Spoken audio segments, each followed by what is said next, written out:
и добре дошли на всички. За тези, които не ме познават, казвам се Надя Тодорова и имам удоволствието да бъда административен директор на учебен център ЕС. Вече е традиция в нашето училище да празнуваме успешно края на учебната година. Радваме се, че имаме възможност и тази година да го направим. Повярвайте ми, много се потрудихме заедно с вашите деца и за това искрено ви благодарим, че днес сте тук заедно с нас. А сега бих искала да дам думата на нашия академичен директор Ирина Найденова. Благодаря. Здравейте! Искам да приветствам всички родители, всички деца. С добре дошли на представлението по случай края на тази учебна година. Тази година то е посветено на Шекспир. Доста амбициозна задача. Надявам се да ви хареса. Децата много се потрудиха и много се вживяха в ролите си. И някои от историите на Шекспир много им харесаха, особено страшните, с разни полудели хора и духове. Искам да ви кажа, че тази година всъщност ние навършихме 4 години и да споделя, че за нас това училище е една споделена мечта. Една осъществена също така мечта, защото на времето с госпожа Тодорова, която отиде при озвучителя, седяхме на един чин и си представяхме как правим училище, в което децата не само че учат с удоволствие, ами също пеят, танцуват, правят представления и яздят коне. С конете малко не ни се е получило още, но за всичко останало работим с голям ентусиазъм, с голямо желание.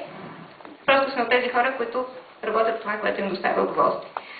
Надявам се, че това си личи и че децата също с удоволствие учат. Някога не. Понякога не напълно, нали, с голямо удоволствие, но представлението винаги.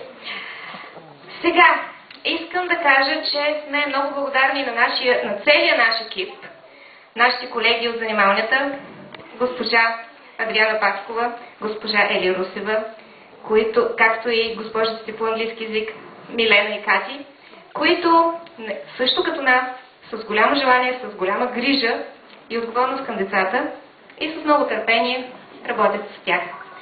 Искам да им благодаря за това, че те спомагат за осъществяването на това, което ние сме си представили. Друго важно нещо, което искам да споделя последно, е една тайна. И тази тайна, мили родители и мили деца, е, че думите са вълшебни. Наистина са вълшебни. И при това на всички езици. И колкото повече езици човек знае, толкова повече вълшебство може да прави и до толкова майстори вълшебници може да се докосне. Наистина, добрите думи, хубавите думи издигат душата и я правят извисена и по-щастлива. Всъщност творят добри вълшебства. А лошите и груби думи принизяват душата и посяват в нея семената на злото, както ще видим сега. Ще се докоснем до един от най-големите майстори вълшебници на словото, който векове наред омагьосва хората и ни кара да ставаме по-добри. Уилям Шекспир, дами и господа.